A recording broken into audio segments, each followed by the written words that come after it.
What's up, y'all? It's your girl Sakina, and I'm back for another review. This is my review for The Chi. This is season 4, episode 5.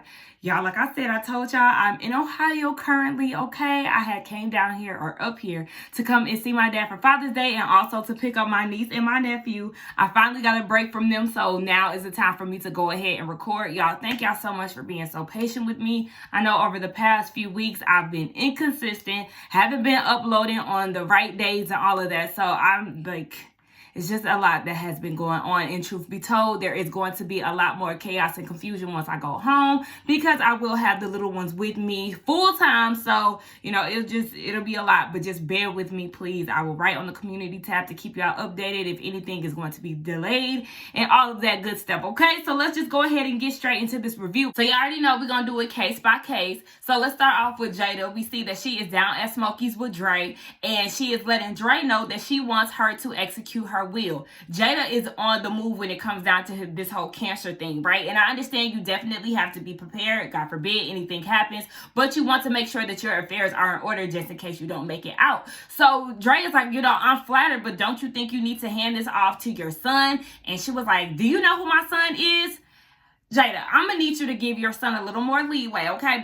Or a little more credit, because he's not the same person that we met on season 1. Like, girl, I'm gonna need you to loosen up and act as if your son has a little more responsibility than you're leading on. He now has his own place. He has his own business. He's handling shit. The only thing that he's a little, you know, unorganized with is his relationship, but that don't got nothing to do with you and how he's handling his business. So I just feel like, Jada, you're doing too much. Speaking of Emmett, he comes up and he's trying to give her some healthy options to eat. She act like she don't want to take them. And I'm like, Jada, can you stop acting so damn stubborn? Because he's asking her to come over for dinner and she's like, why? You already know why. Like, and then she gonna lie and say that she was busy. Girl, like, please stop that. That playing hard to get shit will get you nowhere. And honestly, it's annoying as hell. That is your only son, girl. You need to get a grip and let him take care of you. Like, it was just way too much. So he finally walks off after she agrees to come by. And Dre is like, okay, well, I need you to do this one favor for me. Can you tell Lena that I'm out here with you and not just with some other chicks? And she was like, well, you know, I'll tell her soon, but I just want to go, you know, for a while without being pitied. Listen. You're being selfish as fuck by not telling Lena what's going on, because at the end of the day, Dre is her wife and she has already had some suspicions between the two of y'all after seeing them cryptic ass text messages that you done sent. What is the hold up by telling one person? You already told Emmett and you said that was the reason why you was trying to hold off when it come down to Lena. Like, oh, Jada really pissed me off when she was doing that. I feel like I need to bring my camera up a little bit. Let me see. Hold on. Okay, hopefully it don't drop. But yeah, I just feel like she was doing way too much. We see that Emmett goes over to Jada's house and he don't want to eat the pancakes because Sway made them. You don't want to eat this stepdad's pancakes, Emmett? But yeah, he has to sit down and he wants to talk to his mama. And he was just saying that he wants to save her. He bought her a juicer. You know, he really wants her to be on this health kick. He is trying to make sure that his mama is okay. And she's just like, you know, it's all right. And he's asking, no, she was like, it's okay because the doctors caught it early. And I'm like, did she lie? Because I even talked to my mama about this. I feel like she did lie because I do remember that the doctor said that it was aggressive, which is why she had to speed up the process and hop on to chemo so early. So I'm just like, I don't know if she was saying that to, you know, appease him and just make him feel a little better. But it's like, I don't remember the doctor saying that. Emmett was like, you know, do you want to pray? And she was like, since when you pray? And she was like, look, hey, well, he said, I pray every day. Okay, every time me and Tiff have sex, I pray that she don't get pregnant. I feel like this scene really showcased Jacob Lattimore's acting skills. Like, I always felt like he was doing a great job on this show, but this scene right here moved me to tears. I really felt the emotion. Like, I love him and Jada's chemistry, and it was a lot. Like, it really made me cry, and you know, nobody ever wants to see their loved one go through that. We already know that cancer is a lot. He just wanted to save his mama and make her proud. She said that she is proud of him, but he wanted to buy his mama a house, and he really wants her to see his success. And that's why I said, you know, he is on the right track, so she needs to give him more credit because Emmett is on his shit. Now we see that Jada later on is throwing up with Sway by her side, and you know, she was saying, I never seen my life envisioned like this at this age. And he was like, you know, life has a funny way of showing us some things. So then he goes and says that he loves her. I said, oh, okay, Sway. Listen, truth be told, I'm here for Sway. Like, shout out to you being there for Jada. Like, we all want to see Jada win, right? But their connection is not doing anything for me. I don't know if I'm the only one feeling like that, but I'm just like, I would rather see her with someone else. Like, I would even say if this was like Darnell, I would probably feel something a little more, but I don't know if it's just because Sway is young or the fact that we know that he's young. I don't know, y'all. Am I the only one who feels this way? Because I'm just like, okay, like, I mean, it's cute or whatever, but like, y'all could have just gave her somebody of her age. Like, I don't know. They always give Jada these like weird relationships because remember, you know, she was dealing with that Hispanic guy and that was just so weird. And then they made it seem like her and Darnell was gonna pop off, which I really wish that they would have, but it didn't happen. He got too much going on anyway, and now y'all got her with the freak nasty masseuse who gives happy handeds to all the women, including the bitch that she don't like from high school. But you know, I ran too much about Sway. Let's move on. So we see that Emmett is at the house and Darnell comes over and he was like, so what's up with your mama? Is she okay? And Emmett is in his feelings like, so now you want to ask about her? And he was like, you know what, Darnell, just leave. So Darnell was like, hold on, wait, what's going on? So he follows Emmett upstairs. Remember, we seen this scene on the first episode and we seen that somebody was knocking at the door trying to get in to the bathroom where Emmett was. So Emmett goes to the bathroom and he's crying, like he's weeping, and he ends up wetting his face, you know, to disguise the tears, I guess. And Darnell's like, I'm not leaving until you let me in. So he comes out and he was like, you know, she's sick. Like, I can't lose my mama. I need my mama. And then he just runs into his dad's arms and starts crying. And I was just like, oh my gosh, you could tell it was something that was very new to Darnell, especially coming from Emmett. But you know, he consoled his son. And that was definitely another scene that had took me out, honey. Because baby, Jada, you gotta pull through, girl. We're not doing this. We are not doing this. Let's move on to Keisha. We see that Nina and Dre are getting ready for Keisha to have a natural birth. I guess Octavia is the one that presented this to them. Nina is so against this. She wants to be at a hospital just in case the baby's umbilical cord gets wrapped around the neck and all this stuff. You know, she's just thinking about all this bad stuff. And Dre is just like, look, you know, we don't really have a high survival rate when it comes down to giving birth. So yeah, a home birth is definitely the way to go. I love the way that they make really strong points about the things that go on in the Black community. We already know, you know, when it comes down to giving birth, yes, Black women, we go through it. I've seen videos of like nurses acting nonchalant when it comes down to pain, and we've seen celebrities discuss their pregnancy stories and how they almost didn't make it out because of bleeding or pain, and the nurses not really taking them serious and all of that. So yeah, I like the fact that they're shedding light on that. Dre is lying per usual, right? Because of Jada's ass. Nina's asking where she been at. She talk about she been at the gym and all of this. So then they go and get in the shower together. After they get out, Dre is in her phone, and Nina is looking back like, who in your phone? Dre lying again. Oh, it's just some work stuff. Well, they didn't really necessarily say that it was Jada. They didn't show if it was Jada or not, but, you know, she did say that it was some work stuff. And, you know, Nina looked like, okay. So we see that Keisha is looking at her baby pictures, and she's coming to grips with Nina that, you know, she won't have one of these for her baby. And Nina's like, you know, over time, you will, just not right now, because, you know, you have this baby by this man that kidnapped you and was violating you and all of this. So it's just like, girl, like, in due time. But look, with the way that this show goes, sometimes we just don't know if she's gonna keep that baby or not. So we see that she's at work and she's giving some advice to her new co-worker in regards to what's being on the floor is on the floor.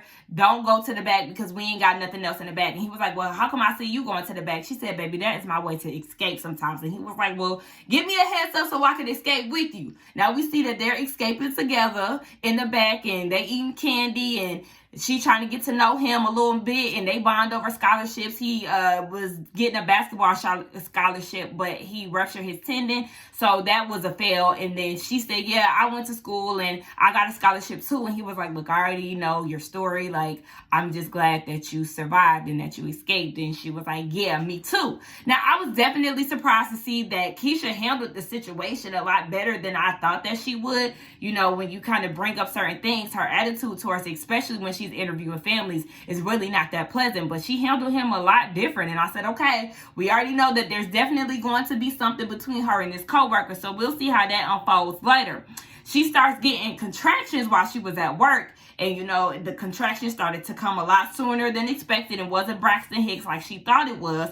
So she gets home and we see that Dre is on the phone with the doula, and you know she's getting ready to have this home birth. Octavia's there and she's trying to sage the room. She's trying to set intentions. Nina talking shit because you know she is not here for none of that. She want to be at the hospital. She don't understand what's going on. So we see that all the women rally around her. I think she had a midwife, a doula, Jada, Dre, Nina, and Octavia, and they're all just, you know, surrounding her and telling her to breathe in, breathe out. I just love this whole scene because that's exactly what you would want when you go through a natural birth. Now, baby, I don't know nothing about giving birth, period, but I do say that I would like to give birth naturally. Like, I understand that it's painful as all hell, but like I think I would want to do that. But nonetheless, she gives birth to the baby, right? And you know the whole skin to skin thing. So she immediately hands the baby off to Octavia, and you can see in her face like there was some sadness there. And I feel like I was just telling one of my subscribers this the other day in the comments. I feel like it could go one or two ways. One, her and Octavia could have an open adoption where she's more present in the baby's life than, you know, closed adoption would be. Or two, she would do Octavia dirty and end up taking the baby away from her. So, I don't know, y'all. Y'all let me know what y'all think and how y'all think that Asia, who was Asia, girl, how Keisha is going to handle this whole baby situation. Let's move down to Amani. We see that she is trying to give some small talk to Shaw as he's getting ready to go on this job interview. And she was like, I mean, you ain't ready for no interview without no tie. So she goes and gives him one, and he was like, I don't know how to put it on. And she offered to put it on for him. Now, mind you, remember Nook told Shaw last week that, you know, she's a transgender woman. So he's like, I don't want you touching me. So she was like, nigga, fuck you. Remember, we also seen that on the first episode. I thought that was Trig that she was throwing that tie at, but no, it was actually Shaw. So she walked away. And she tells Trig later on, like, he gotta go. He gotta go. He clocked my tea. And one thing he ain't gonna do is be disrespecting me in my house. Okay? So yeah, he got to go. Now we see that Shaw goes down to his interview. And everything was going good. Him and the interview guy was bonding over the people that they know in common, some of Shaw's family. And he checks Shaw's resume and he sees that, yeah, he ain't had no job since 2002. Down at Radio Shack, baby, they don't make them no more. Okay, they do not make Radio Shacks no more. And that will explain why. Did he come out of jail looking a mess? I can't remember. Or was that another show that I watched? We gonna say that it was him just for the review's sake. But yeah, I said, baby, that explains why you be looking how you look when you come out of jail. But nonetheless, you know, he was trying to plead his case and saying how he need this job. He want to work his way up and all of this. And the interview guy's like, hey, I don't make the rules, but I will talk to somebody. And he was saying that he understands where Shaw is coming from. And he was like, have you been in jail before? No, the interviewer has not been in jail. So he was like, yeah, I thought so. Then he get up. He gets mad. He starts screaming, fuck this place and all of this. So Trig is like, what's going on? He was like, babe, I need a drink, okay? Let's go to the bar. So they go to the bar and Trig is trying to butter him up because remember, he got to tell him that he got to go. So he was like, yeah, you know, you like a brother to me. And Shad is like, yeah, I mean, shit, I took a bid for you. And but Trig was like, yeah, but, you know, I was just a lookout man. So we learned whatever Shaw had got into, Trig was the lookout man. So he really wasn't the one that was necessarily getting his hands dirty. But Shaw was like, I mean, I could have snitched. Yeah, you could have snitched, but you didn't. So keep that mouth shut, okay? So we see that Trig was like, look, baby, you gonna have to find a place to stay because it's enough for you. My girl ain't feeling you. You gotta respect the lady of the house. And he was like, that ain't no lady. What we're not going to do is be disrespectful here, Shaw. And since you want to be disrespectful, yeah, just know that you got to be out by this weekend because, yeah, our relationship is a lot stronger than yours. And he was like, that's my lady. I said, I know that's right, Trig. You stand up for your girl, period. Baby, you got to go. He going to say, fuck you, bitch. That's what Shaw said. Oh, honey. Okay, well, fuck this weekend. You got to get out right now. Hold on, like right now. Okay? Because like, It's a fuck no for me. You ain't about to be talking to me crazy and then expect me to let you stay a few more days. Oh, you better go bunk up with Nuck and them. Like, I think the fuck not. So, Moving on to Kevin, let's just get right into the real shit, okay? The real reason why we here. We see that he is texting Gemma, trying to get some type of coordination going on for this gala, and she giving him the cold shoulder per usual. She was like, I don't care about that coordinating shit. And I said, oh, that's real funny that you don't care about that today, but you wanted to look equally yoked and all of this down at the museum and the college day trip or wherever the hell y'all was going that day. Like, oh, okay, but we know you, baby, she acting real stank because she didn't got with his friend. So he ends up calling her and trying to see if he can come over. And she was like, normally I would, but I don't want my dad to be knocking on the door every 5 minutes. Bitch, you ain't even at home. You out there with Jake raggedy ass. So later on, we see that Gemma and Jake, they talking, trying to figure out what they're going to do when it comes down to Kevin. And Jake is like, I'm going to need you to tell him. Like, tell him. If you don't tell him, I will. But then this fool had the nerve to say, he might get on my nerve, but that's still my brother. Brother? Don't pay attention to my nails, y'all. Brother? You got some goddamn nerve to use brother in the same sentence with what you and Gemma raggedy asses is doing. Like, oh my gosh, y'all don't understand. But, that's just the tip of the iceberg. Like, it's just a whole lot more going on. They get down to the gala, right? We see that they're getting ready. And I said, what kind of J's were those that Jake was putting on? Because they definitely was not retros. It was definitely giving Team Jordans. And I said, whoever did the clothes definitely tried it. But we just gonna let that go. We see that Amani is Jake's date. I don't necessarily know what her role was exactly for being there. I don't know if she was a chaperone because Jake is supposed to be underage or what, because I didn't see nobody else being chaperone, but nonetheless, she's there. By the way, do y'all know that Jake's the character or the actor that plays Jake is my age? He's 27. Yeah, same difference. I said, oh my gosh. Are you sure? And then I had to Google it because my mama's the one who told me that. And yes, he is definitely my age. I said, oh, okay. So, hold on, wait. Let me go on. I lost my place. So anyway, we see that Kevin, Gemma, and Jake are chosen to be the youth ambassadors. They're representing the future of Chicago. So Jake and Gemma, they talking shit about Duda. And then Gemma was like, come on, let's go. So then her and Jake leave in front of Kevin. Like, excuse me. What's going on? Like, y'all just so comfortable. The way that y'all moving is just, no. I'm not really feeling this. So, later on, we see that they all sit down and they're at the table together. He's peeping what's going on between them. Or no, actually, I'm jumping the gun. Sorry. We do see that he's looking around for them and he sees that they're standing together. So he walks up and Jake leaves to go talk to some other girl. So he's talking to some other girl and Gemma is asking Kevin if he's having fun. And of course he's not having fun because y'all leaving him out, bitch. Like, no, what do you think? He's not having fun. You can see it all in his face. And she was like, it's okay because I know this is not your type of scene. And he was like, what do you mean by that? And she was like, nothing. And that's when she catches Jake talking to that girl. So then she goes and leaves him to go check Jake for talking to another girl. Talk about, what are you doing? Are you trying to make me jealous? And he was like, is it working? And then he walks off because she said, yeah. Baby, let's just move on. So now they're at the table, right?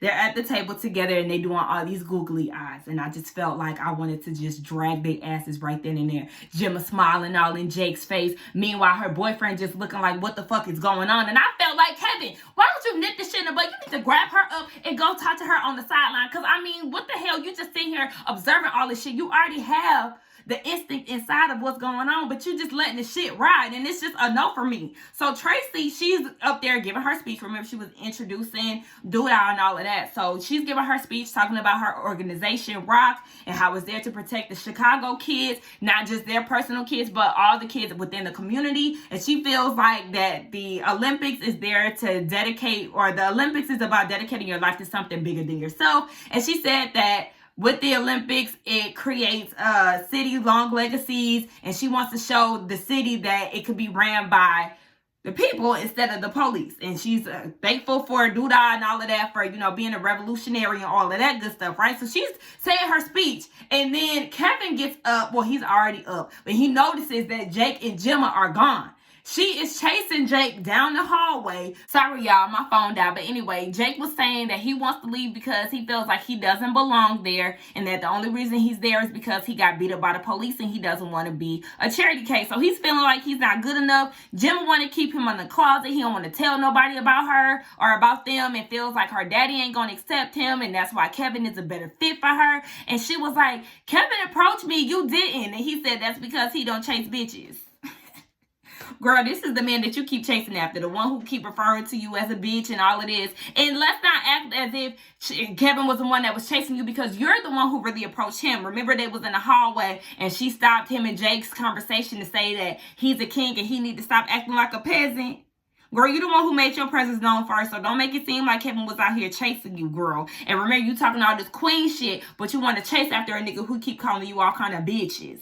Okay. So, yeah, Kevin is looking for them. Gemma did ask Jake, did he want to get out of there? I said, okay, well, I thought y'all was going to leave. But anyway, we see what we saw in the first episode. Kevin finds them in the stairway kissing. And, you know, it was like a gut punch. Like, you could see his whole body, like, jilt back. Like my man's got shot. Because, I mean, shit, he basically did. And as he steps back, they heard him. And Gemma was like, oh, shit. So then she goes and, like, you know, tries to go after him. And Jake grabs her arm. And she stops. When I tell y'all, I was ready to hit one of these. Because one thing y'all not going to do. One thing y'all not gonna do, okay, is sit here and do this to me and Kevin and us, okay? I was ready to fight y'all, like, oh my gosh. So he ends up walking. God, my phone is really acting up today. So yes, he ends up walking away and he's crying, right? So he ends up seeing them in the hallway. Like, I don't know how they came together at one point, but he ends up seeing them walking together hand in hand, smiling as if they were happy at what they accomplished. Baby, when I tell y'all they're going straight to hell, the both of them, because that is not the way that you treat somebody that you love, that you look as a brother, that's your boyfriend. Like, fuck the both of them, okay? So by the time Kevin got to his Uber, I don't know if y'all noticed, but I feel like they definitely woke the savage up, because he was on, like, his demeanor, his facial expression, baby. He wiped them tears. I don't know if Mary J. Blige Not Gonna Cry No More was playing in his head, but baby, he got in that Uber and I said, oh, baby, watch. It already looks like he gonna swing on Jake next week. I said, y'all done woke something up out of Kevin. Like, y'all keep trying to punk him like he's some little bitch. Like, we not doing that. We not doing none of that. So we see Duda, right? We know Duda is the first person that we seen within the episode. He was getting ready for the gala and all of that. And Marcus is being overbearing, trying to make sure everybody on their P's and Q's for this event, because we know he is so here for this whole Olympic shit. And he really wants them to go ahead and seal the deal. So Tracy is thanking Duda for giving her a chance and her and Trig a chance to be, you know, the community protection and all of this. So she then goes and asks Duda what's up with that whole trap house situation. Like, do you know what's going on with that girl that got murdered? And he was like, he don't have nothing to do with that. And she asked, are you still in bed with gangbangers? He was like, look, you can't change my past. So either you're going to deal with it or you can get the fuck on. I said, oh, okay. And Tracy just walked away as if he ain't say that. I said, oh, hell no, you would not be talking to me that crazy. But obviously she going to deal with it because she's still all up in his damn face. So we see that Rose is dancing with him down at the event, and she was like, I want a place on your administration. I need job security or I'm filing for divorce. And we all know that that's not a good look for your campaign right about now. Or not even campaign, but, you know, him being a mayor. So, look, what you gonna do? Should I get off the pot, Duda? She want a spot. I need him to just go ahead and do what Rose says. She don't really cause no problem. She just want to make sure that this whole thing runs smooth. You know, give her position. I guarantee that she can hold it down more than Tracy ass can. I don't know why. I just don't like Tracy for real. Like, I'm Team Rose, even though I know Rose be on her sneaky shit too. But I kind of like Duda too. It's just like, oh my gosh, like, but they're not good together. It's just a whole lot going on. So anyway, we see that Duda ends up speaking, and he was just basically saying that we want people to root for black people just because, not because they winning a gold medal or not because they getting beat down by the police in the streets. I said, I know that's right, Duda. Duda be saying some words, baby. I need you to come be the mayor of Atlanta because, baby, we got some work to do, okay? You want to run for president? But anyway, yes, we see that after the speech, Amani confronts Tracy and was like, so I thought you was going to mention the trap girls that's in the house. And she was like, yeah, I really wanted to, but nothing, bitch. You didn't have no intentions on mentioning the trap girls. And Amani seen right through your bullshit. So she ended up leaving. And Duda comes up shortly after and was like, I'm going to the roof. I want you to join me. So she was like, okay, let me shake a few hands or whatever. And then I'll be up there. So we see that Gemma's dad is lurking. So he comes up again trying to warn him about Tracy. And I would Duda, bitch, mind your motherfucking business. And he keep trying to act like, Duda owes him something. I don't owe you shit, bitch. Yes, you may have helped me with this campaign, but bitch, I'm the head nigga in charge. So I'm gonna need you to get with the fucking program. Like, Gemma and her raggedy ass daddy, they both just two raggedy peas in a pot and they get on my fucking nerves. So I'm feeling like, what else do you want from Duda, Mr. Sir? Because this whole thing, this whole Olympics gala event was for you. Because we all know that Duda is not really pressed for the Olympics to be there. So it's just like, boy, sit the fuck down and get the hell out of here. We know he feeling some type of way because Duda always chin-checking that ass. So this is where we see that Duda is out on the rooftop and he's enjoying the view. And it looks like he gets greeted by Tracy, because he has a smile on his face. But then he takes another angle and we see that, the gunman is there and they shoot him in his abdomen area. So the question is, who shot Duda? Who do y'all think it is? Like, now I'm just like, I don't know, because it's so many people that could do it. It could have been Rose. It could have been Marcus. It could have been the police because, they're mad with the whole defunding situation. Who was that? I think my mama said that it could be Jake. But I was like, I don't think that is Jake because Jake left and he left with Amani. So I think she also said Amani too, if I'm not mistaken. But they left together. So I don't necessarily see it being them. I feel like it's not going to be as obvious as we want. And the obvious would be Marcus or Rose, but it's just like, I don't know. But I need you to make it through this, dude. Like I said, I like you. I like you a lot, and I need you, like, you handsome as hell. So just pull through for us, okay? You and Jada better not die on us, okay? We're gonna pull an Ike Turner. You die, I'ma kill you. But now, y'all let me know what y'all thought about this episode along with this review. Let's get down in the comments and talk. Don't forget to like, comment, and subscribe to my channel. And I will see y'all in the next one. Bye.